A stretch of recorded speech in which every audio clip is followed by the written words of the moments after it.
Hundreds of years ago, there was a king, a kind of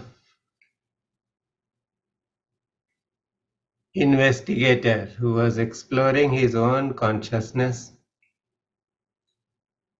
and he wanted to have certain answers as to how one goes about life from one moment to the other.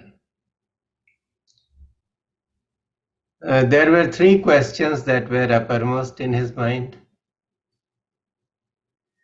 One, what is the most important time? Two, who is the most important person?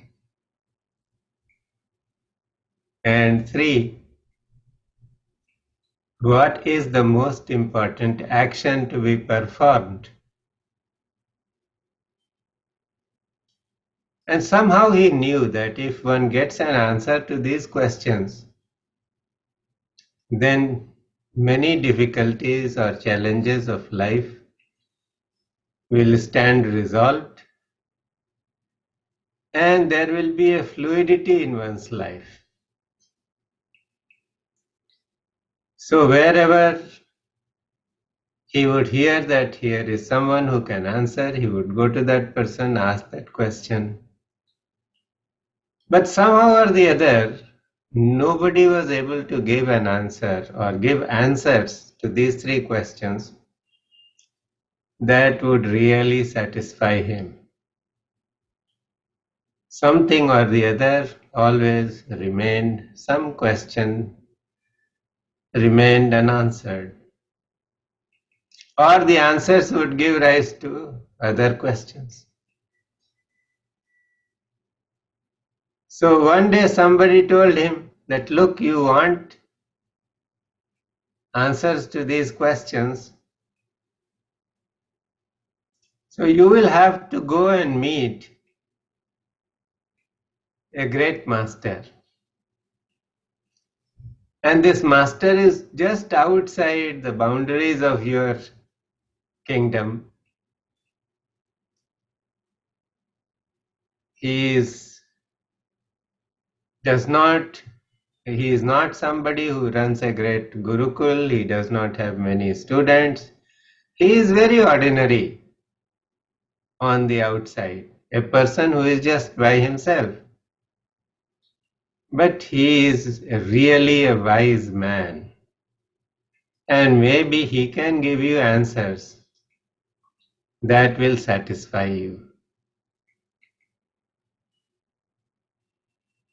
So the king said, yes, I will travel to this man and seek answers to my questions. So this fellow told him that, look, if you go to him as the king, he will not talk to you. Most of the time he is by himself, he does not like talking to people, and he does not entertain guests. So just go to him as a person who is a seeker, without any party or without any people accompanying you. And this is what the king did. He left behind his security detail. He did not carry any courtiers with him. Dressed in ordinary clothes, he walked and walked and walked.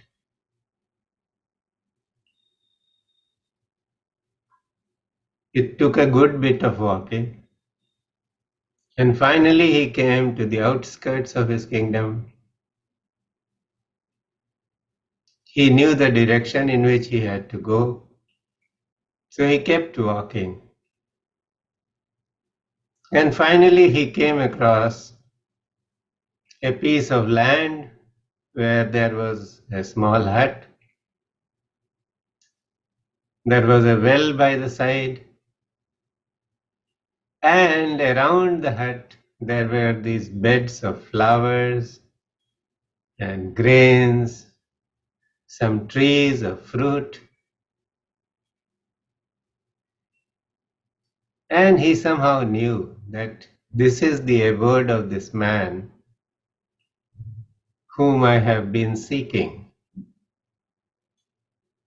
And when he went closer, he found that there was a man who looked old, who was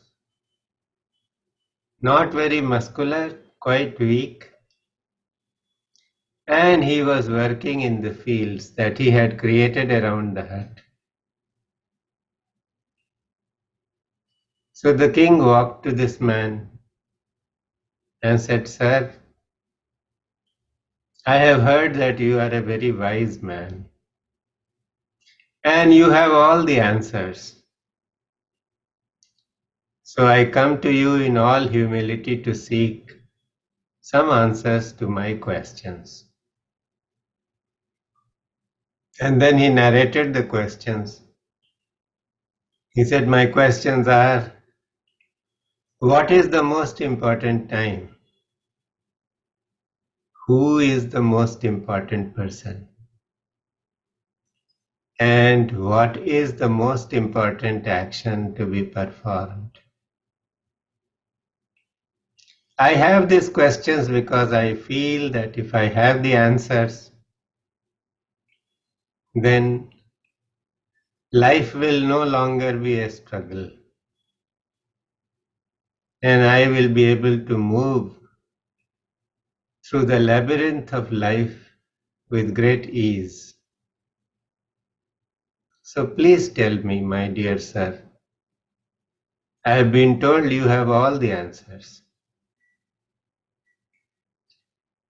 To the surprise of the king, the old man kept quiet and simply ignored him. Initially, the king thought that, well, maybe the wise man is contemplating. Maybe after some time he will come up with the answers and give the same to me. So he sat by the side, kept watching this man working in the field, and he would move from one bed to another.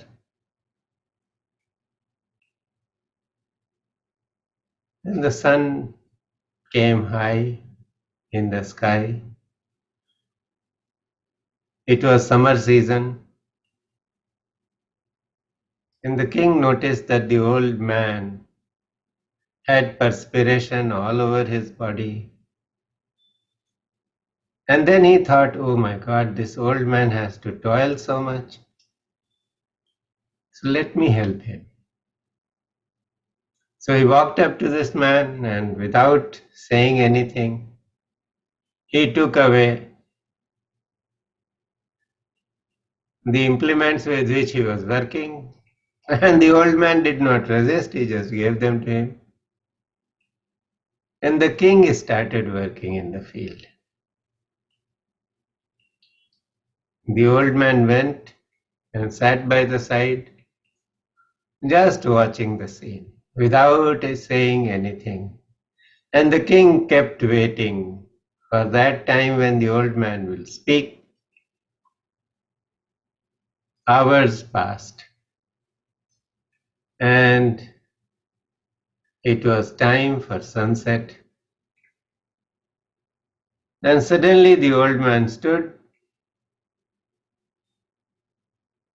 had some water which was kept in a pitcher, and went into the hut and closed the door of the hut. Now the king was left alone outside. He realized that it had become quite late. Walking back to his palace would mean walking through some jungles which were on the way. And those jungles had wild animals. It was not very safe. So he said, what to do? I have to lie down here, I have to wait. and let the night pass. I will go back in the morning. So he kept sitting. The night came up.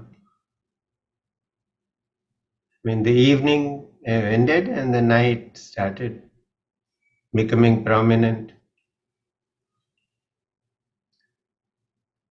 Luckily for the king, it was a moonlit night, so he was not absolutely in the dark. So he made some place for himself and lay down on the ground. This area was full of vegetation, so there were a lot of mosquitoes. He had not eaten, he was hungry, so he couldn't sleep well. Through the night, he just get into some deep sleep, and then after a few minutes or some time he would be woken up again by the sting of the mosquitoes. Gradually the night came to pass.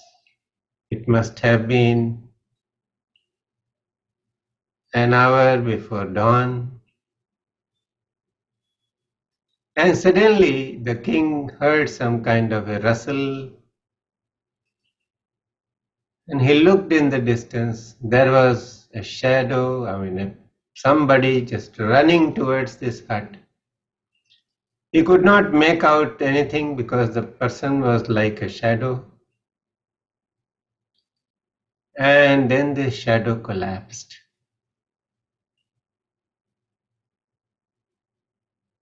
The king was very curious. He knew that someone is in trouble, so he walked to that person. And when he went close, he noticed that here was a man who had been attacked by a dagger or a sword. His abdomen had been cut open. His intestines were bulging out, and he was bleeding profusely. The king did not think for a moment.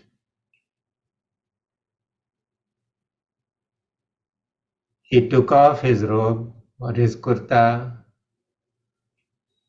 tore it down into pieces, made bandages out of that, and then he bound the wound in such a fashion that the bleeding could stop. And he lifted the man in his arms and brought him to this place near the hut, put him on the ground very gently, gave him some water, and because of loss of blood, etc., this person was totally exhausted. He lapsed into a kind of coma or sleep or something that was in between. And with all this exertion, the king had become more tired, so he also slept. And when dawn broke and it became a little brighter, both the king and this man, they woke up together. And when this man looked at the king, a sense of surprise passed over his face. And he asked the king, "Did you save my life?" And the king nodded. And this man said, "Sir, this should not have happened. Now I will not be able to do what I had set out for." And the king was very surprised. He asked this man, "Please tell me, what is it that you mean? And then this person's story unfolded. He said, look, some years ago, a batch of soldiers from your army, they came to my village to collect the taxes or the levies that you impose. There was an altercation between them and my brother who looks after our agriculture and properties, and they killed my brother.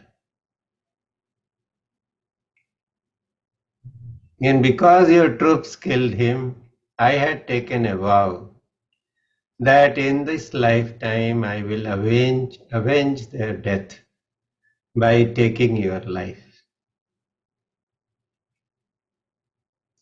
And for all these years I have been looking for an opportunity. But your security is so tight that it was very difficult to pierce the ring and come anywhere near you. So my plan remained unfulfilled. But I had some contacts within the palace, and from those contacts I came to know that you are walking unattended to meet this man, and I thought I am going to waylay you, meet you on the way, and kill you this time. So I had also set out looking for you.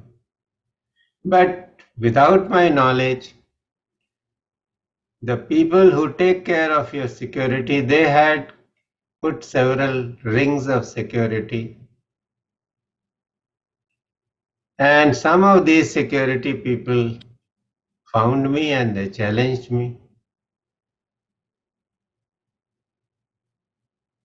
There ensued a fight, and I was injured because somebody used a dagger to cut open my abdomen. But somehow I was still able to run for my life, taking advantage of the forest area and the vegetation. But you have saved my life. Now, because you have saved my life, I will not be able to take my revenge from you. I am in debt to you for my life. And the king said that, look, whatever has happened has happened. I am very sorry your brother was killed. I cannot bring your brother back, but I will certainly make sure that enough compensation is received by you. And you are a brave man. So I will give you a prominent place in my court, and I will take care of you. And right now, when I leave this place, you just keep lying down here. I will send some people, and they will carry you to the city and take care of your treatment, etc., so that you become all right. So when all this conversation was going on, the door of the hut opened. The wise man came out, and just spending a few minutes here and there for attending to his morning duties, he returned to the fields and started working there. The king thought that, well, he has not got the answers he was looking for. So he must take leave of the wise man. So he went up to him and said, sir, I had these three questions, if you remember. What is the most important time? Who is the most important person? And what is the most important action to be performed?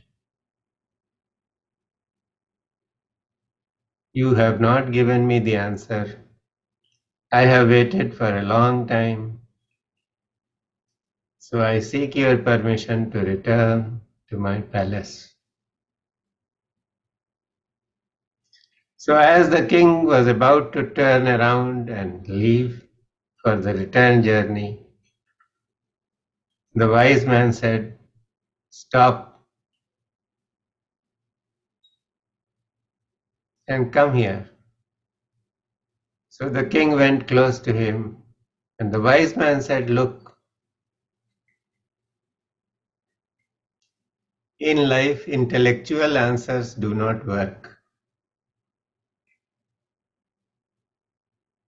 I had to give you an experiential answer. And all three questions have been answered for you.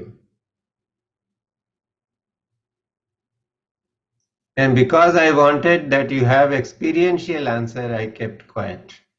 I did not say anything. Now you have all the answers." And it was a kind of a riddle for the king, and he said, "I just don't get anything out of what you are saying.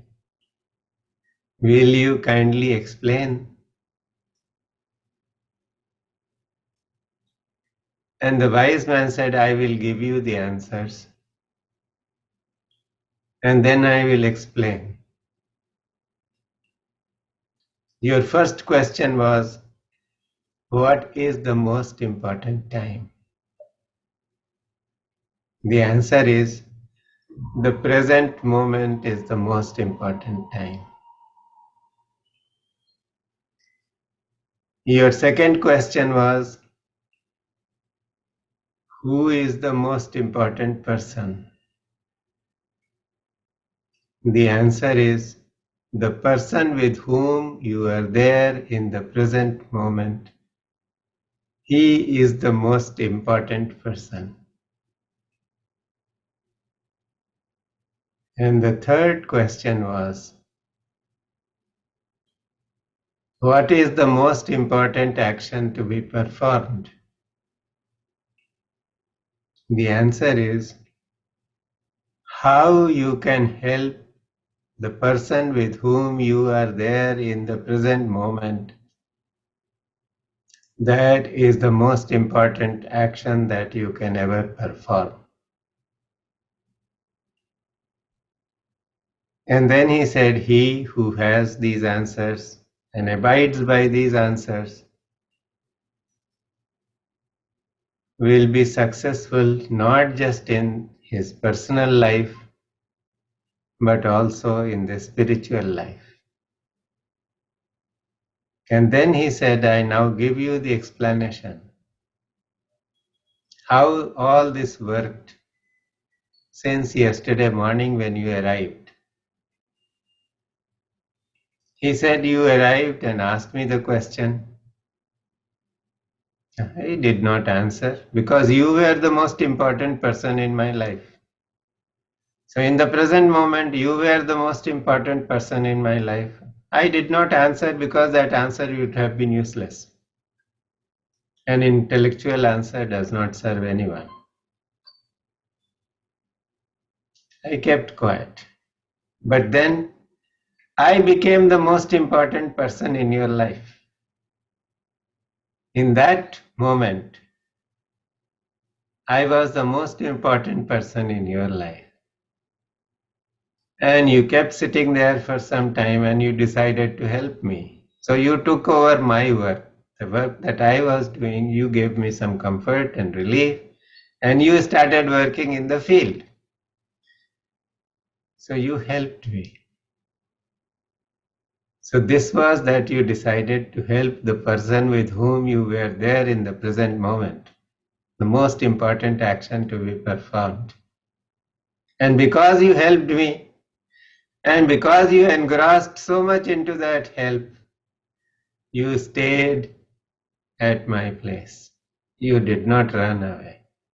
If you had gone back, this man was lying in wait for you. He would have killed you. But because you helped me, you were saved.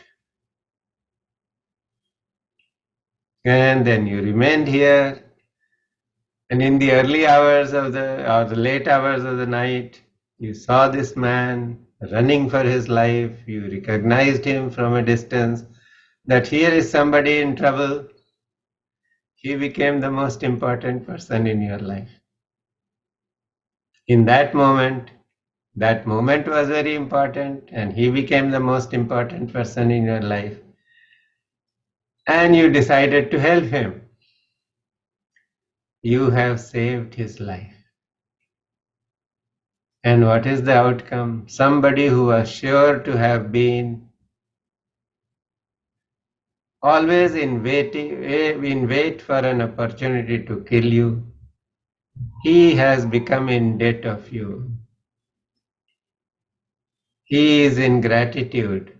You are his savior, and you have turned an enemy into a friend. So, King, these are the answers. Your questions are the questions of a seeker. And if you abide by these answers, you will succeed both in your life or role as a king and also in your inner role as a seeker who is looking for the truth so that he can always be at peace. So remember this. The present time is the most important time. This is the only time that you have. This is the only time that you can use for your advantage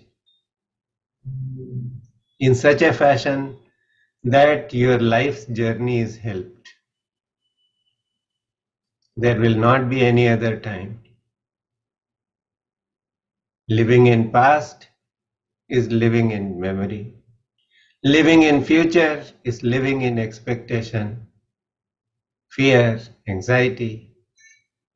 You will be bound. But if you live in the present, you are free.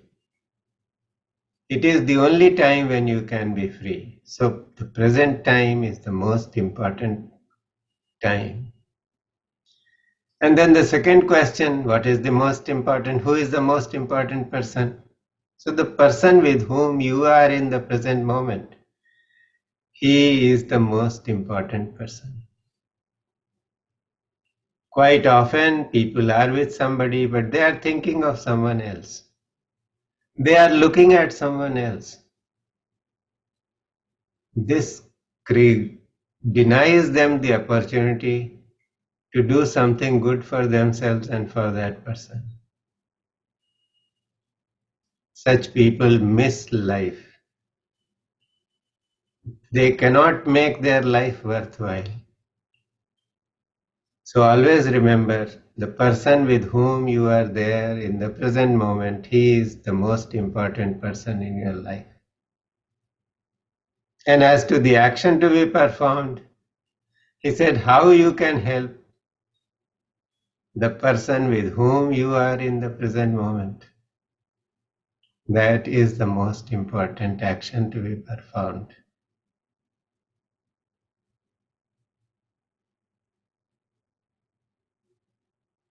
So somebody this morning told me that, look, I have been difficult with my children or husband, and relationships have gone to such an extent that people ignore me. They run away from me. But whatever has happened in the past.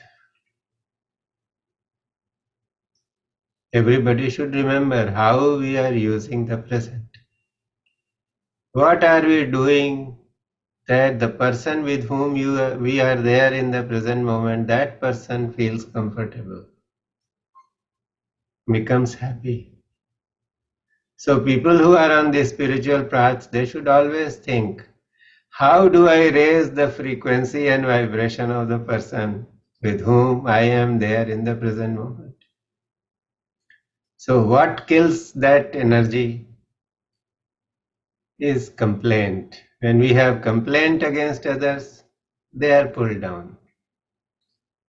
When we have resentment, anger, anxiety, fear, whatever, again the person with whom we are there in the present moment, his energies get pulled down. He or she can never be comfortable. So endeavor should be How can I help the person with whom I am there in the present moment? And what can I do to raise that energy and frequency of the person so that he is able to rise above his own limitations, his own challenges? Anybody who vibrates in higher frequency, he is immediately catapulted into a higher state where previous limitations do not work. So this is for everyone to contemplate. It can be a lesson for life, and it can be a great instrument for changing the course of our life.